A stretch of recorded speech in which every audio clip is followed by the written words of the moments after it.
I'll be famous.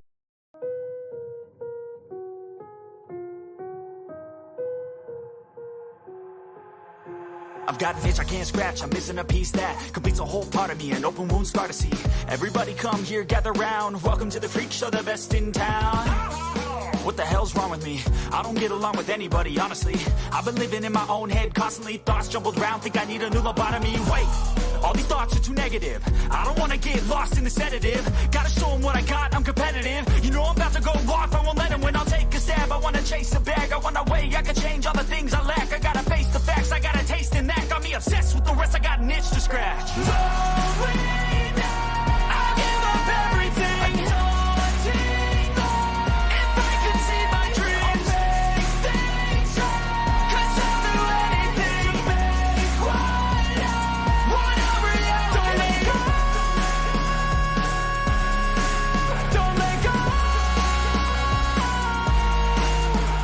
I'll make things right. 'Cause I'll do anything to make one a reality. I just wanna find a way out, sick of the venom in my brain. Running from the past, wanna escape my pain. I just wanna be a better person, I deserve this. I just wanna break these chains. Always asking for greatness, true to myself, I never fake it. Seen no many ones that are so they get famous. And when I say the truth, most really can't take it. In spite of everything I've been through, I'ma make it. Fake friends, but on my downfall is toxic. Day one, started the outlaws for profit. Now all I do is write verses, no talking. All I do is put the work in, no option. This was everything I ever wanted. Created a legacy off of me, just being honest. And the fake ones hate, but it's all to no avail. They wanna see me lose, but you know I never fail.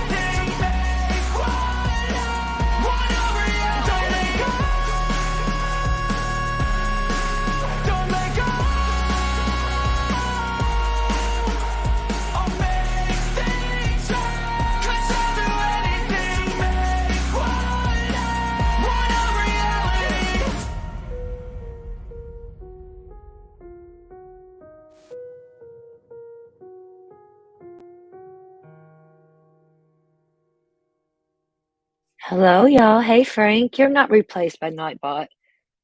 Nothing can replace you, bro. What's up, y'all?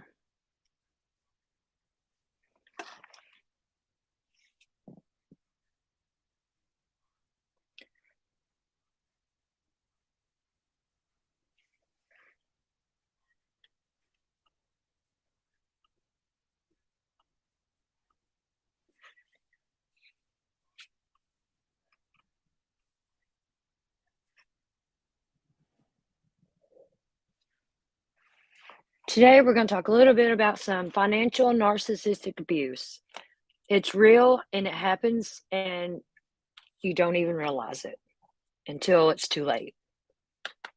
So, we're going to talk about it. I'm going to just go ahead and get this started off because there's a few things I want to play for you all. We'll still chit chat. I want to start off with this from I think he's a divorce lawyer.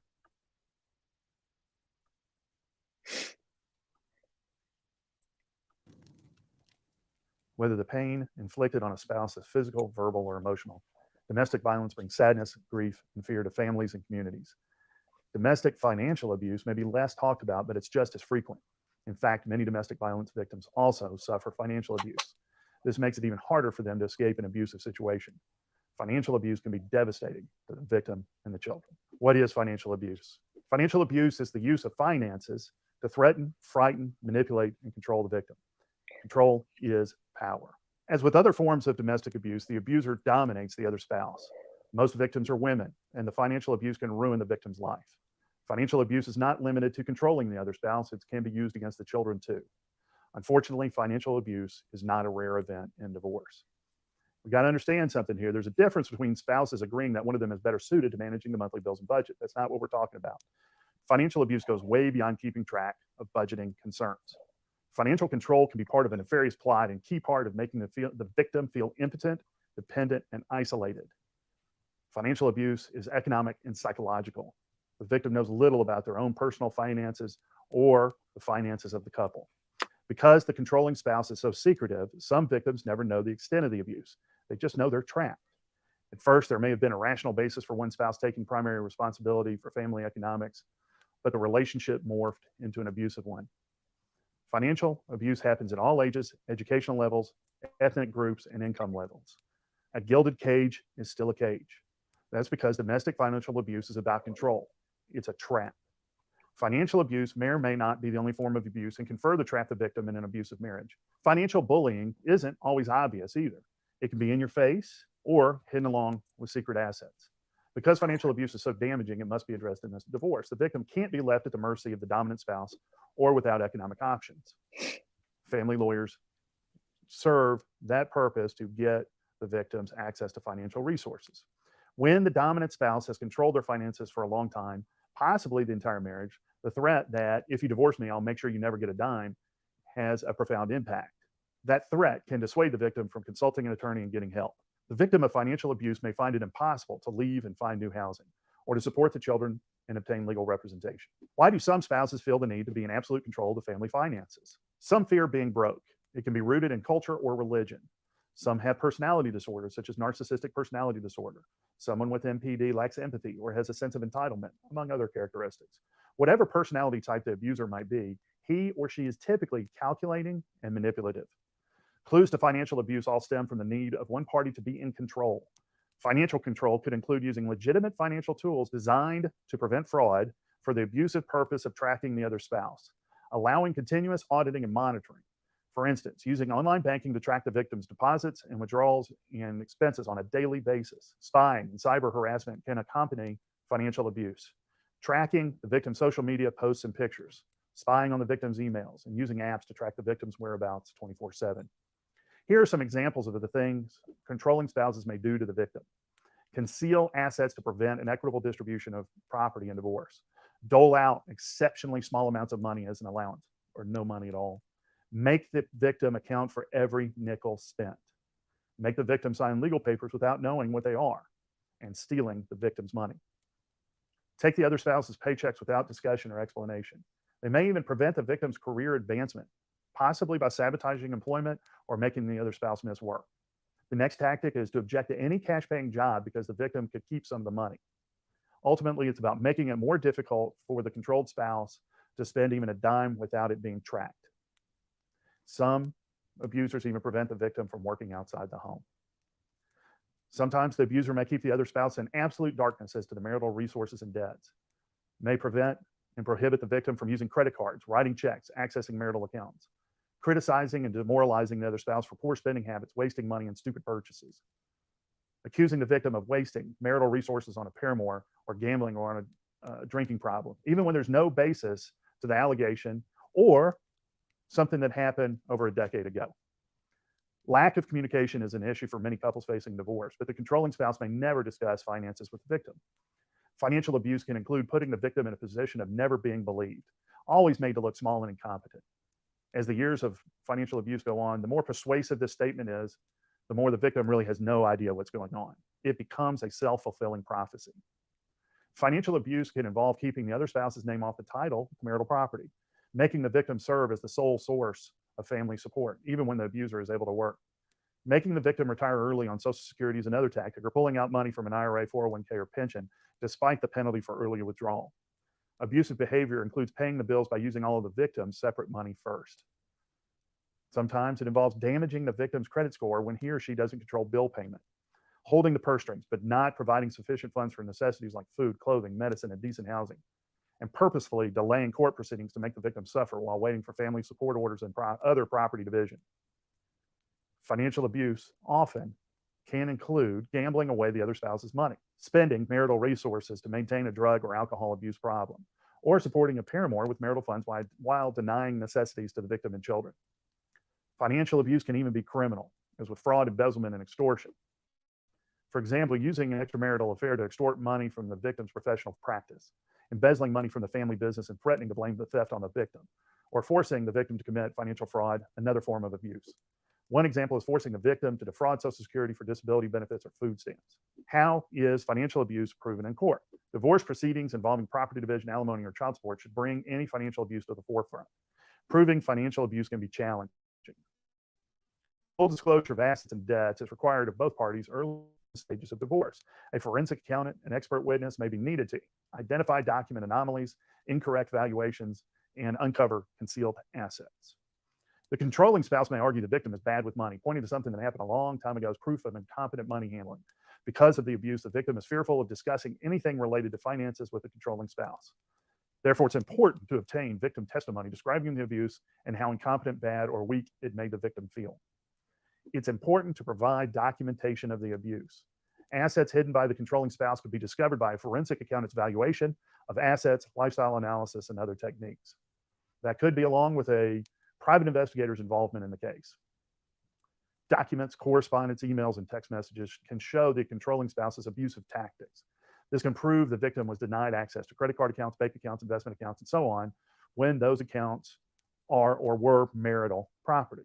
Marital accounts are not legitimately the controlling spouse's sole and separate property. Witnesses may also need to testify as to what they know firsthand, such as a sibling who has personally observed the controlling spouse a small something insignificant. What should you do? Tell everyone. Any relationship has the potential to involve financial abuse. That's how prevalent it is. If you believe you're the victim of financial abuse, then you need to take steps to secure your marital rights and tell everyone. Get safe, get counseling, get financial advice. Understanding the scope of the financial abuse is the first step in obtaining an equitable and fair outcome in the divorce. To extricate yourself from a financially abusive marriage, you need to retake control of your finances. This means educating yourself in financial planning. Learn what your legal rights are by consulting a competent, experienced family law attorney. This could involve tagging specific incidents of abuse so the case for recovery can be made in court. Whether you plan to remain in the marital home or leave, you will need to gather important documents and records. Make copies and store them in a secure place that's inaccessible to your spouse. Has your spouse hidden all the important documents and records from you? Get what you can safely. Financial forensic analysis will almost always be helpful to ferret out the facts. In Tennessee, when the divorce complaint is filed, we have a mandatory injunction that goes into effect, prohibiting either spouse from transferring, diminishing, selling, or doing things that affect the marital assets and debts. Violating the order can lead to a finding of contempt with sanctions. If your spouse attempts to sell property, hide assets, or do anything that violates that injunction, tell your attorney about it immediately. Not only can this result in sanctions and jail time for the violator, but the court will likely scrutinize the violator's demeanor and character for truthfulness during the rest of the proceedings. I'm Miles Mason Sr. Please like and share this video. Let's get the word out about this problem.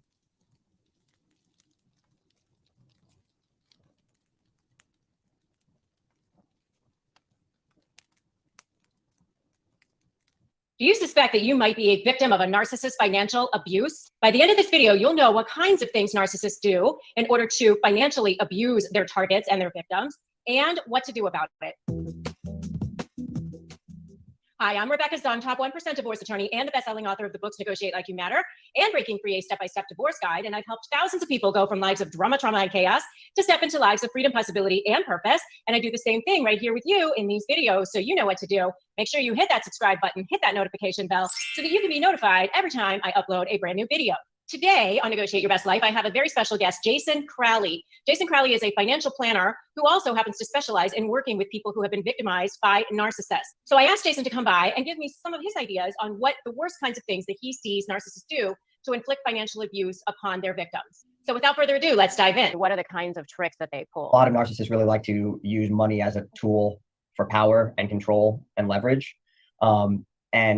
And so I think just sometimes just recognizing that it's not about the money and that it's about the power and the control can be helpful in normalizing. In terms of some of the tricks and going along the control theme, a lot of times they have all the access to everything. And so I think, what I see a fair amount is that translates into they have entire visibility over all the finances, but then you don't have any access. So they have control over all spending, et cetera, those types of things. And so I think one of the approaches that can be helpful, not necessarily if you're going through divorce, but a little bit before then. Tell me if that's in the right track, but I imagine you probably have people that are contemplating divorce. But yeah, sometimes I think one thing that can be really helpful is if you're able, as you're trying to save the marriage, to convince them to sign up for one of these platforms like a Personal Capital or Mint or things of that nature that have account aggregation. So you can see kind of all of the finances at once. And if you can do it in the way of like, this is really a hot button for me and that we don't have transparency. And so like, it'd be really helpful for us to work on our marriage. And so you're still kind of giving them this semblance of control, but that can be a good way to backdoor your way into having visibility over all the finances, at least with what they're willing to add to the Personal Capital account. So that's something that I find can be kind of pretty effective there. Well, those are both really, really good. Really, really good. I was just thinking, hiding money, they tend to, be the ones that'll move money offshore or put it in separate accounts or get paid in cash. And what happens is they've been working on their target for so long that the target ends up kind of feeling paranoid anyway and feeling like the other person has all this control. And so they kind of have this imagination that there's all this stuff going on and it may not be as bad as they might think, but they just imagine all the worst things. Like, there's millions of dollars offshore or there's millions of dollars being paid in cash. And their income is 5 times what they say it is. And, so I think part of it is, just kind of looking at the facts and also saying, okay, in today's day and age, it's not as easy to hide money and money usually has a trail. You can usually see wires going places. I mean, it's really hard to move money around without some kind of traceability. There's going to be some weird wire to some bank in the Cayman Islands or Nevis or something that you're going to see, or some big amount of cash that was taken out and there's no way to account for what happened to it. So that's what I usually tell people. It's not as easy to hide money as people think that it is. Yeah, and I think one of the things that I often suggest for people because like you said, people can kind of work themselves into a tizzy where the fear of the unknown becomes this massive problem and kind of manifests into a massive problem that may or may not exist. And so sometimes what I think is the best way to evaluate that relatively quickly, because the decision is primarily, I've got this lingering concern. Am I going to be able to move forward with this lingering concern or not? And so you then have options to address that concern. You can hire a private investigator and do a world search of different bank accounts and see if something like that comes up. You can do full forensic accounting and tracing, but all of those things come with pretty hefty price tags, and they also take your case in a direction that can make it really, really difficult to resolve amicably if the event that is a possible outcome, which often isn't the case when you're divorcing a narcissist, but in some cases that does work. And so something that we often do is like the smoking gun analysis, which doesn't get to it's not a full tracing, but it's more just trying to look at all financial records for a year and do a real rounded corners that say, how much did we make? What happened in terms of the return on investment? And does it make sense for us to be where we're at? Because at the end of the day, your starting balance and your ending balance, the difference between those two are going to be based on gains or losses during that period, total income less total expenses. So when you do that kind of smoking gun analysis and you look and you see how much in expenses does this imply that we had, is that in the ballpark? So, if you look at it and you say, I think we're spending 15 or 20,000 a month, and then you look at this type of analysis and it's showing 50 or 60,000 in implied expenses, then maybe there's something there that should cause you to do a real deeper dive, ask for 6 years of documents, bring in a private investigator, go further down. So that's often what we do. We call it kind of the smoking gun analysis of just trying to do it a little bit, kind of like a back end way, approach, right? You back your way into it. I like that approach. That's good.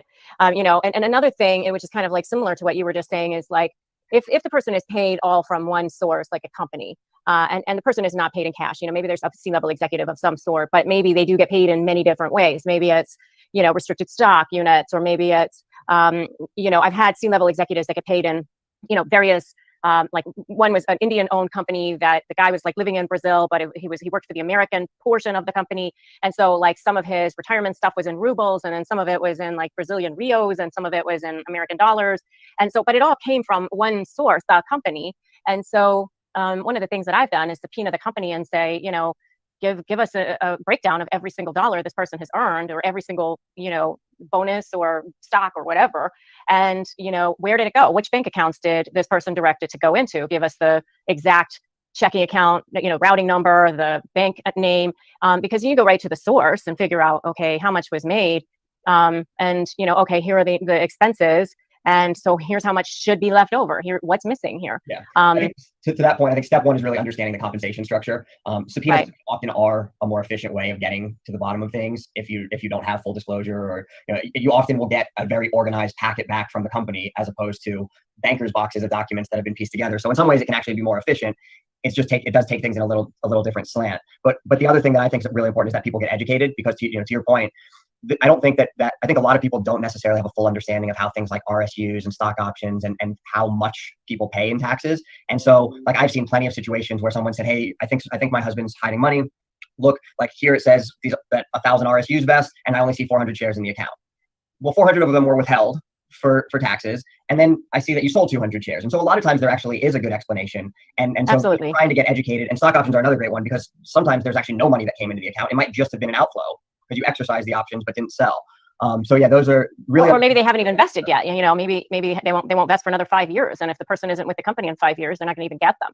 You know, so if they're not ripe, then maybe they're not even something that would be put into the pot to be divided, you know? So, I mean, there's that, but, you know, I think what happens is people get caught up in the cash element of things a lot of times, but, you know, it's like, do you want to spend 10,000 on a forensic accountant to recover 5,000 or whatever? I mean, how much cash are we really talking about a lot of times? and the other thing I think one of the other tricks that a lot of people do is put a bank account actually in their spouse's name. That's the other thing that I've seen happen quite a bit. And then or a new significant other, or their brother, or their parent, or something. Yeah, yeah, for sure. But in particular, in their spouse's name, because then usually they actually have full access and control to it because they were the one that said. Well, I'm thinking in a divorce situation, if they're not liking their spouse very much at that moment. So am I. This is so. Well, one of the private investigators. I mean, but then it's easier for them to get access to it. So I'm saying, like, they put it in a place where, hey, that's my mother's account. I can't touch that. That's her money. Well, no, they have no idea about it. So this way, it's a way for them to get away from I was the one that hid money, because they're almost placing it. You're the one that was. Yeah. The other thing that I think people do quite a bit in terms of just the financial abuse is you need to be cognizant if you drive a Tesla. Anything that has a computer in it can be a tracking device. And used to triangulate in terms of location, which is part of kind of that financial control dynamic. Perfect. All right. Thank you. Bye. Thanks so much for joining me today. If you are getting ready to negotiate with a narcissist, make sure to grab my free Crush My Negotiation prep worksheet. It's actually 15 pages. It's basically an ebook, and it's totally free, and it's right here for you. So just go to the link below and grab it, or you can just go to winmynegotiation.com and grab it. If you feel like you want to connect with others who are also dealing with narcissistic abuse, you can join my free private Facebook group. It's called Narcissist Negotiators, and there's a link to join that below as well. If you like this video, give it a like, give it a share, drop me a comment. Give me a comment that says, hey, show me the money. And make sure, if you haven't already, you hit subscribe and hit that notification bell. Remember.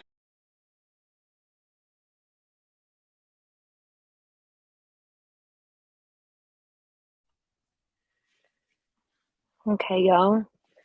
Did y'all even know that there was a such thing as financial abuse? It's crazy, isn't it?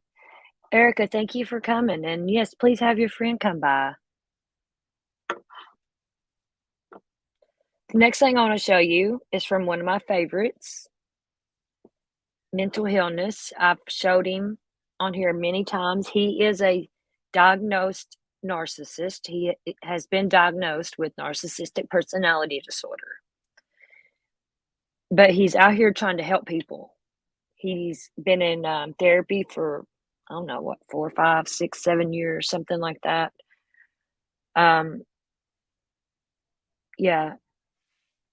So we're going to listen from a narcissist himself talk about financial abuse. This is like the only narcissist really that I have any respect for. And he is very open about who he is, what he's done nasty, the good, bad, and ugly.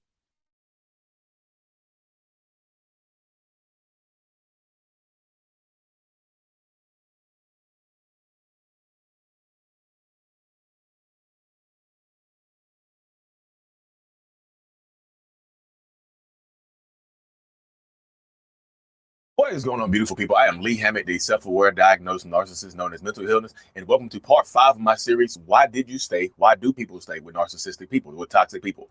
Episode 5 is going to be about money. Money was the motive. Money is the motive. Money is the motivating factor for a lot of people to stay in toxic and abusive relationships with narcissistic people. Money, financial abuse, like being financially abused and things like that. One thing I said, and this series is it's a long series, y'all. It's a long series about narcissistic abuse and why people decide to stay with narcissists and whatnot. But like money. A lot of narcissistic people want to control you with money, by financial means, by withholding money, by controlling the money and things like that. The threat of cutting you off from money. And you can see right there. So this right here does not have to just deal with narcissistic, like intimate relationships. This can also be the relationship dynamic of a parent-child, you know, things like that. Sibling relationship and things of that nature. It's just like money. Why did you stay? Why do you keep that person in your life? Why can't you cut that person out? A lot of times it's financially motivated, because you don't really see a lot of videos. Well, I haven't. I see people say that all the time. Like, I'm gonna tell you something that nobody else talks about. People talk about it, but maybe I haven't seen the videos on it and things like that. But a lot of people want me and ask me to talk about financial abuse. So as a narcissist, as a diagnosed self-aware narcissist and whatnot, I want to control everything around me. The people, the money, the time, the schedule, and things like that. And most narcissistic people would agree that they want to control everything as well. So with that being said, they want to control the money, that, like, especially if it's my wife or if it's the husband or whatnot. You want to control the money. That way it kind of guarantees you that this person will be in your life for a long period of time. Like, they can't leave you. And that's why I say a lot of times they want to financially control you, because the thought of leaving this person that, you know, pretty much gives you an allowance. Like, imagine being an adult getting an allowance and things like that. This narcissist or toxic person is giving you an allowance of your own money sometimes. Like, y'all have one bank account with one debit card or something like that, where they just give you a stipend. You don't really know how to, you're terrible with money, so let me control everything like this. And then you end up getting an allowance from your own paycheck. I talked to a woman one time, she's like, she got $100 a week from her own money. From the money that she made, she got $100 a week from this person, from her ex-husband or her current husband or whoever. It's been a long time since I talked to her. But literally, they will control you financially, so it restricts your movement. Like, if you don't have money, where are you going to go? And narcissistic people, toxic people, like to isolate you. They like to move you away from your friends and family, and make you super dependent upon them, not just financially, but emotionally and things like that as well. So they want to cut you off. Like, and typically the relationship that, look, yeah, I know women can be narcissists as well, but typically the dynamic you see this in is the man, and the man is like the woman is a stay-at-home mom, and the man is a narcissistic person. Yes, women can be narcissists, y'all. We see it every single day. I'm just telling you, typically this is the dynamic that you see it in. Like, the man is in charge of the money and things like that in the household, and somehow the man's in the let me slow down, y'all. Narcissistic robot reset team. Power back up, y'all. So a lot of times the dynamic you see, yes, women can be in control of the money as well, but a lot of times the dynamic you see for the financial abuse is the man being in control of the money and the woman being a stay-at-home mom or something like that. She's a stay-at-home mom, and she doesn't have access to the money. So the only money she gets is what the person gives to her. Yes, you can have a lesbian relationship where there's two women in the household and the woman is in control of the money as well. You see how women can be narcissistic people, women can be financial abusers and narcissists as well, toxic as well. But yeah, if you don't have access to money, you feel like you're trapped. And that's how a narcissistic person wants you to feel. They want you to feel like you have to have me in your life for survival. Like, you can't survive without me. Go ahead, leave if you want to. I'm gonna make sure I cancel. And look, if you decide to leave, they're gonna cancel the credit cards. They're gonna cancel the bank account. They're gonna take your name out of the bank account. They're gonna cancel the insurance. They're gonna cancel the cars. They're gonna cancel anything and everything that you have access to that they have in their names. So a lot of times you get narcissists, they put everything in their names to financially abuse you even more, to control you even more financially. The cars are in my name. The houses are in my name. The bank accounts and all the money is in my name. You have access to nothing except that I give to you. And you see, that doesn't even sound like a relationship with a significant other, like a husband-wife relationship. That sounds like a parent-child relationship, because that's typically how you can do it. That's typically how you can do it as well. Let's say you grow up in a household with narcissistic parents, and they financially abuse you into adulthood. Like, they don't let you get a job, so you go off to college. They have to pay for you. They are paying for your college, so you're under their thumb. They won't let you get a job. They won't let you do anything, so they're paying for everything to control you. You backtalk them, they take your car. You say something mean to them, or you out them, or you try to hurt their reputation. You bring shame to the family. They cut you off. You don't go to college anymore. It's things like that, y'all. They stop paying your bills. They stop paying your rent. They want to financially control you, y'all. Like I say, it's not just husband, wife, boyfriend, girlfriend. It is also parent-child dynamic. The parents can absolutely control their children through their childhood into their young adulthood, and sometimes into their older adulthood with money. They just can. Financial abuse is real, y'all. And a lot of times that's what keeps people in these toxic situations, because you feel like you cannot leave. If I leave, I'm going to get cut off. If I leave, I won't have access. If I leave, they're going to, because I don't have any money there, and y'all have kids together. If you don't have any money or access to money in your name, you don't have anybody that's willing to help you out, and y'all do have kids, you feel like if you leave, you gonna have a job or anything like that, they're going to get attorneys and lawyers and take your kids from you. So sometimes they use the threat of taking your kids because you don't have money. You see how the money is so important in these relationship dynamics? So, and it starts early too, y'all. The signs of financial abuse start early. And so if you can pick up on the signs, like Let's put everything in my name. Let's put everything in my name. If you have equal, or you have your credit score is just as good as theirs, your income is just as good as theirs, but they want to put everything in their name. Yeah, it sounds like it could be a sound financial investment. Like, let's leave your name and your credit free, just in case you want to buy some investment properties or something like that later on, and you don't have any debt to your name. But those investment properties never come, do they? Or if they come, they're in the name of an LLC or something like that. You know what I mean? That's why I tell people, like, if you're dealing with a narcissist or a toxic person, a lot of times this is how you have to protect yourself and guard yourself against the financial abuse and things like that. Because if you don't, this is your life. I think a lot of people don't realize that this is your life going forward, and a lot of people don't want to admit that this is their life because the life doesn't sound like it's worth living. It really, really doesn't. You know, I'm not telling you take yourself out of here or unalive yourself, but I'm just saying take control of the things that you can take control of right now, because you want to empower yourself to be able to take control of these things because they make you stronger. You mean start saving. If you're being financially abused right now, start saving every little bit, every little dollar that you can get. If you want to leave or you want access, like especially if y'all married, you know what I mean? If it's your parent that's financially abusing you, then start finding ways to be financially independent. I had talked to a girl recently. I was a young man recently. He had to sneak and get a job while he was in college. He told his dad, he would tell his dad or whatever he was studying and things like that, but he was actually working a job, like a part-time job, to save money so he can get out from under the thumb of his parents. I'm telling y'all, it runs deep. It's not just the surface level stuff, y'all. It runs deep into these situations right here. So if you're dealing with narcissists and toxic people, you have to be able to take control of your financial situation, or you're going to feel stuck. Because predominantly, the things that I see that people feel like they're stuck or trapped in these relationships or they're scared to leave is because of money and children. Money and children. I feel like if you can get control of those situations in your mind, I feel like you can live a better existence, coexisting in these narcissistic toxic relationships until you can make a plan to leave. Because sometimes they alienate you away from your family and friends, so you don't have any financial support outside of them. I'm telling you, it can be so insidious. It's crazy. So, but it's up to you as a survivor, as a victim, as a thriver, to take back control of your financial destiny. Because if you don't, they're going to run you into the dirt. I promise you. And they're going to make you feel like you're trapped. You're going to be scared to leave. And you'll be unhappy in a toxic relationship for the rest of your existence. The rest of your existence, this is how it's going to be, y'all. So I urge you, if you haven't already, stay empowered, stand in your truth, and take your power back. Baby steps are still steps, y'all. I'm gonna cut this thing short, y'all. But like before I go, live in-person meetup coming June the 12th in Virginia Beach, Virginia area. More details to come. It's gonna be in the afternoon, later afternoon, evening type stuff. Virginia Beach, Virginia, June 12th, live in-person meetup. I'll be there. Raw Motivations, aka Ben Taylor, will be there. The Wise will be there. You might meet my wife. You might need to meet my wife. We might do a live question and answer, y'all. The possibilities are endless with the meetup situation and whatnot. So June is gonna be in Virginia Beach, Virginia, and then in July we're going to do something in North Carolina. So probably Raleigh, Durham, Charlotte area in North Carolina and things like that. But anyways, y'all, if you haven't already, like and subscribe to the channel. Episode 6 is coming this week. I don't like putting them out back to back. Episode 6, it's in the playlist too, y'all. These are in a playlist. Episode 6 is going to be about love. So 1, religion, 2, fear, 3, guilt, 4, children, 5, money, 6, love, 7, the story you tell yourself, and 8, believing that they will change. Thank you for tuning in. Like and subscribe for more. Mental Illness is out. Peace.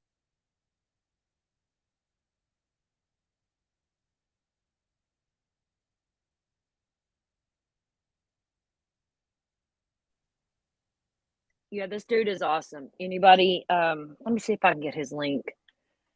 I found him through TikTok, and he wasn't on YouTube really then. And then he started on YouTube, which I'm glad because he can do longer videos.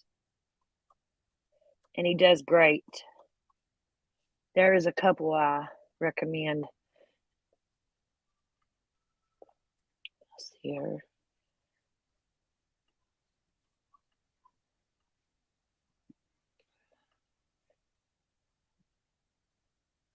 Here is the link to his channel. He's very helpful. I love this dude. Well, you know what I mean. All right, and I'm going to play one more thing, and then I'm going to end it, because I want to try to keep my lives about narcissism short and to the point, and that's it, because this is a very big topic for me, and this is what I want mainly on my channel and true crime. So, yes, we're going to end it with the Dr. Phil. I love me some Dr. Phil. I know others have opinions on him and whatever, but we're going to end it with Dr. Phil. And thank you all for joining me. And please listen to Dr. Phil. He's very smart on this.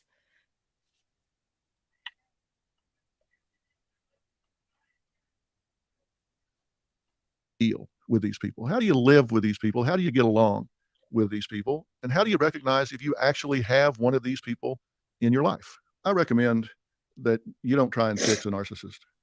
I've made stabs at that. I've made efforts at that. When I was a young lion and was going to heal the world, I'd take on whatever. It's above your pay grade. You're not going to do it. I'm not going to do it. Now, there are those that believe that you're not going to change a narcissist no matter what you do. And people ask me, well, why not? Can't anybody learn to change? And sure, in theory, anybody can learn to change. People ask me where these folks come from. Why does somebody turn out to be a narcissist and somebody else doesn't? And isn't it true if you kind of know that, then maybe you know where to start working on them to change them? Nobody really knows where this comes from. I'll tell you what some of the primary theories are. Maybe it'll give you some insight to excuse yourself from feeling responsible for fixing it. You know, people ask, is this something genetic? Is it environmental?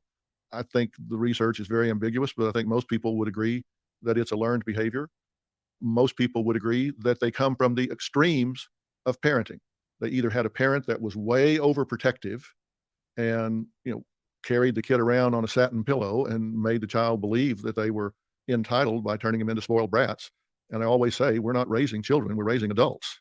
And so whatever you do with your child, that's what you're creating as an adult. So I said the extremes of parenting. One is you've treated your child in such a way that they become a spoiled brat child, so they become a spoiled brat adult. And the other extreme of parenting, of course, is if they've been neglected or abused. And so this is a reaction of, I'm going to be so arrogant. It's kind of a get them before they get me strategy in life. They just become so self-protective by being arrogant and haughty and entitled that nobody's ever going to do that to me again, because I'm going to put myself above everybody so I can't be hurt. I'm going to fly above the crowd where I can't be hurt. These are theories. I'm not presenting this to you as fact. I'm telling you what psychodynamicists say when they say, look at the parents if you want to understand why somebody turns out the way they do as an adult. Now, does that make it easier for you to suffer these people or not? Maybe it does. If you are not that way and you have empathy, maybe understanding it gives you a little bit of staying power. But as I said before, I'm one of those people that thinks anybody can change. I'm the incurable optimist, but these are people that just don't have a good prognosis. There's some mental illness problems that have good prognosis, like phobias. Somebody has a phobia, anxiety, you can deal with that, and it's got a very good prognosis. Personality disorders don't have the best prognosis because in the individual's eyes, what they're doing is working for them. And so their belief is, why fix what ain't broke? A narcissist doesn't respond well in part because they don't see a problem. They think they're special. They think they're unique. They think they got it going on. They live in a fantasy world in which they are the top dog. They are the unique, entitled, special individual. So what is there to fix? It's the rest of you that have the problem. Catch up.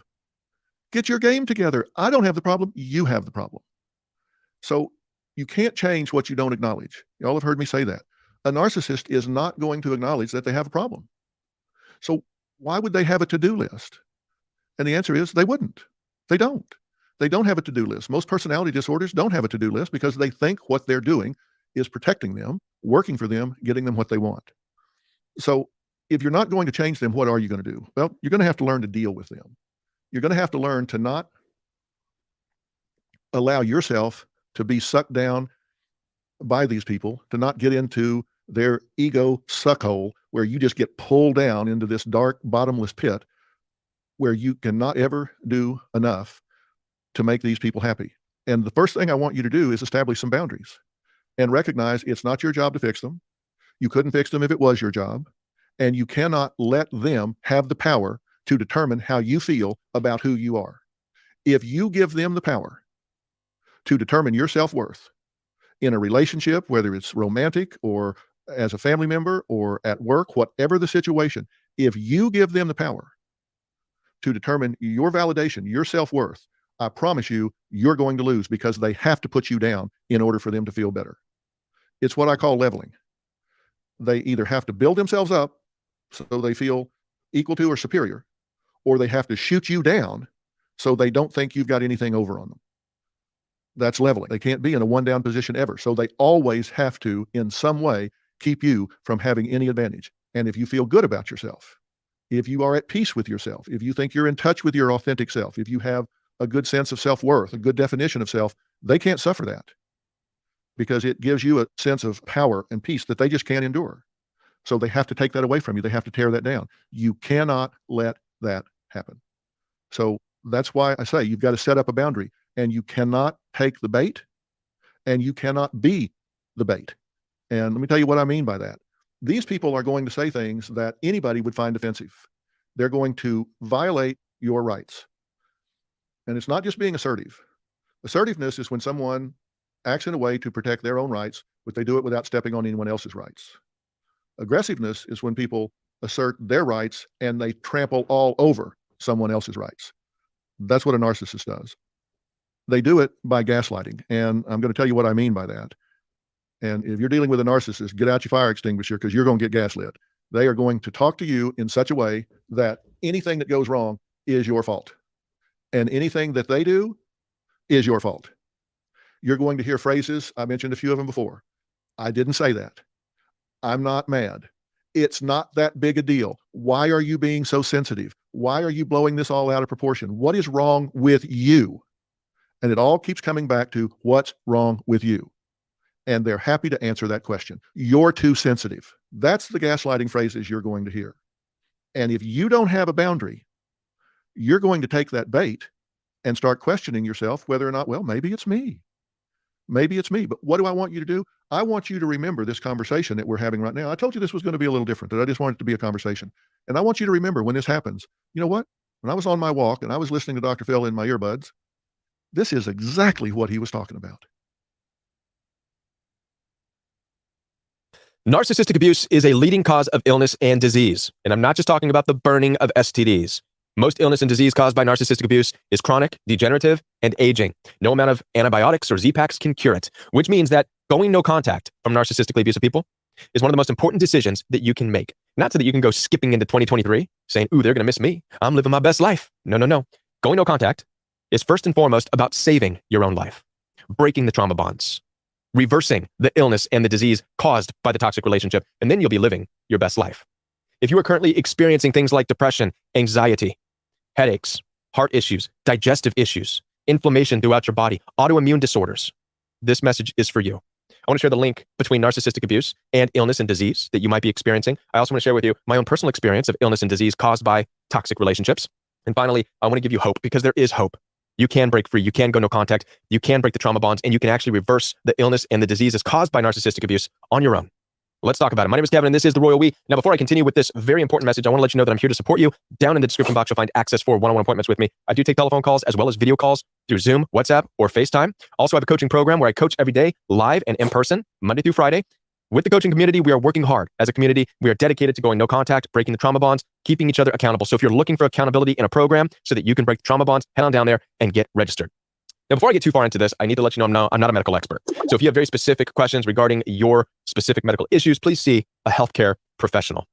That being said, I want to start off by saying this. We live in the age of division. Do we not? Jesus said in the New Testament of the Bible, I did not come to bring peace, but a sword, and I will divide families. I will divide parents from their children and brothers from their sisters. I'll divide families. I will divide people. Now, obviously, nobody's going to come breaking into your house with a sword, cutting people away. However, there's something equally as painful going on. That is a sign that you need to detach and go away, and that is disease and illness. It's just as painful as a sword coming and slashing through. Disease and illness, which are affecting people all over the world, should be the number one indicator that you need to look around at your environment to make sure you're not standing in toxicity that is causing you to be diseased and is causing illnesses. We no longer can allow compassion and empathy to keep us pressed into an abusive situation, because at this day and age, it is killing you. And it's time for you to break free and to reverse the illnesses and diseases. All you need to do is go online and look up stress-related illness and disease. You're going to be shown a list through MedPub or whatever, and it looks like this: anxiety, depression, digestive issues, heart, headaches, muscle tension and pain, heart diseases, heart attacks, high blood pressure, strokes, sleep problems, weight gain, on and on and on and on. What most websites won't come out and say just yet anyways is that it's related to an abusive relationship. What they will say is that these things are related to stress, an inability to have a good work-life balance, or the stresses of society. And I disagree with that. I think we're built to go out and deal with the stresses of society, no problem. But what we're not built to do is to not only deal with the stresses of surviving in a society, but then to come home and deal with trying to survive an abusive, narcissistic, raging husband. We're not designed to stress ourselves and fight to survive in a world to come home to a neglectful, abusive, narcissistic wife. We're not designed to fight and stress in the world to then fight and stress with demeaning, devaluing, narcissistic, dysfunctional family members. Because in these situations, there's no rest. There's no peace in your life. Because in these situations, there's no peace in your life. You're constantly stressed. And this is where we're going to get into understanding why you're experiencing illnesses and diseases as a result of the toxic relationship. Science does help us to understand this a little bit. Here we go. When you are in a seriously stressful situation, this is according to an article online, your heart rate speeds up, you breathe faster, your muscles tense, your hands get sweaty. Sounds like a panic attack, right? This is your body's natural response to stress. By the way, it's called fight or flight. We're all aware of what fight or flight is. It's caused by the release of hormones, which includes cortisol and adrenaline. Two of the hormones released. It's important to understand these hormones. They play a key factor in your illness, okay, or diseases that are caused by narcissistic abuse.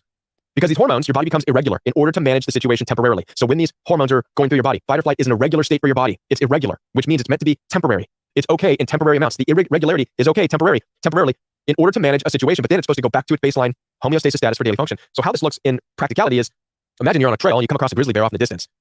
All of a sudden you go into fight or flight, heart rate increases, sweaty palms, breathing heavy, and hopefully you get out of there as quickly as possible. You get to safety and your body's able to go back to its baseline status, homeostasis.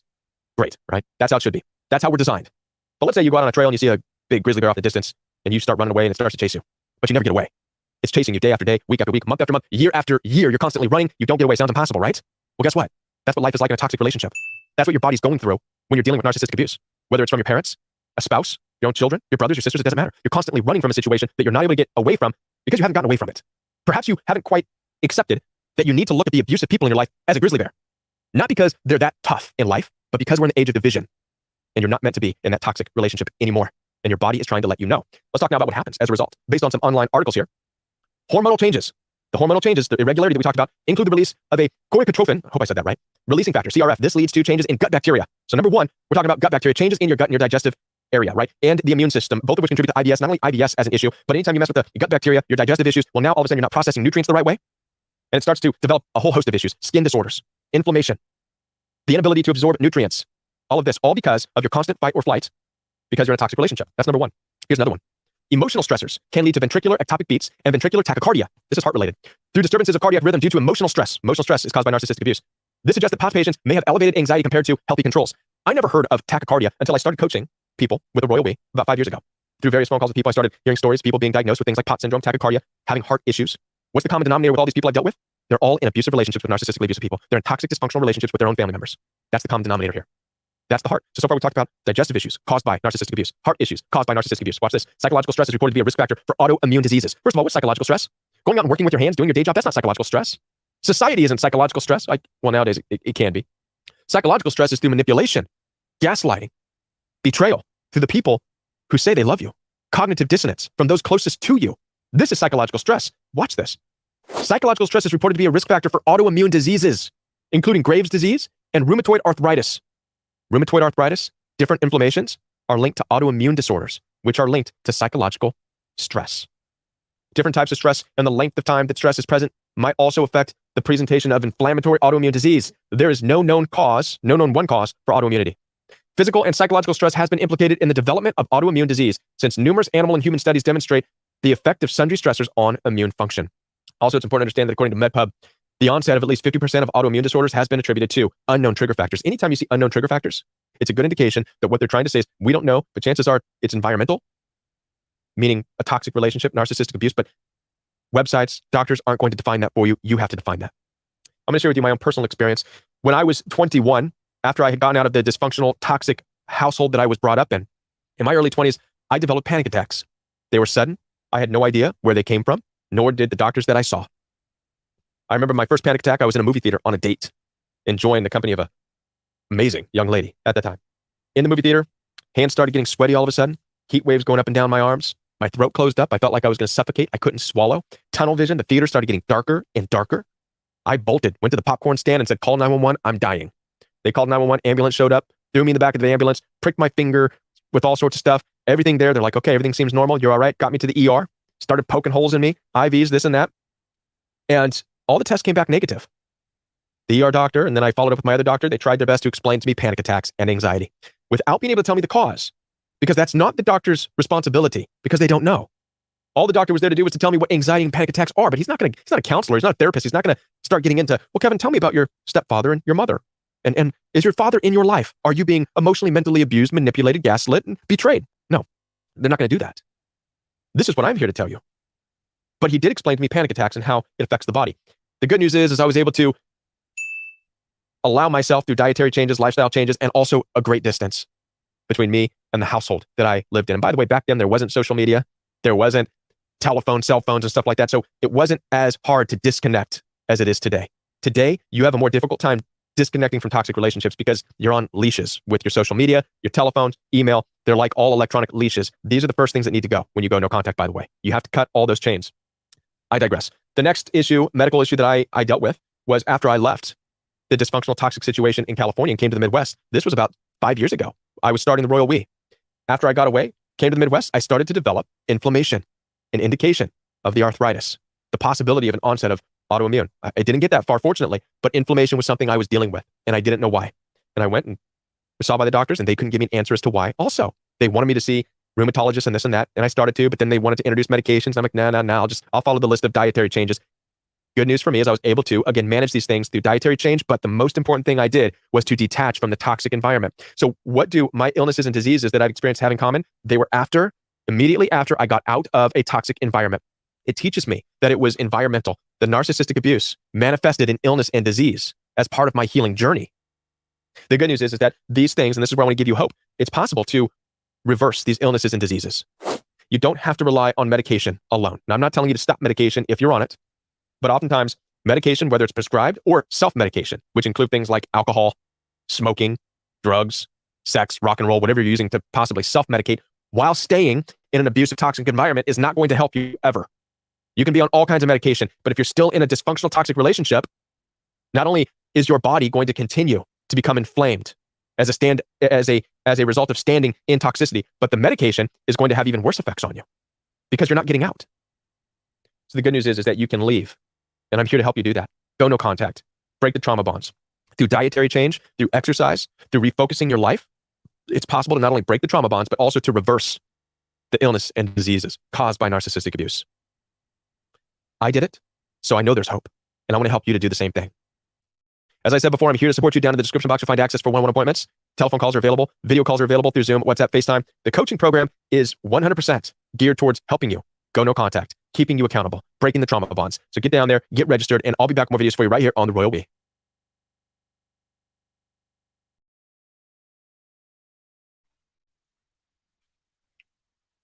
Hey, Nene, and be good. Nene, it's really good to see you here. It is. And I want to thank you.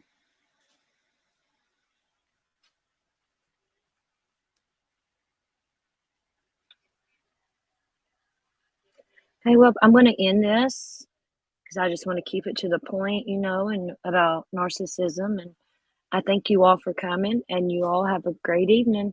Bye.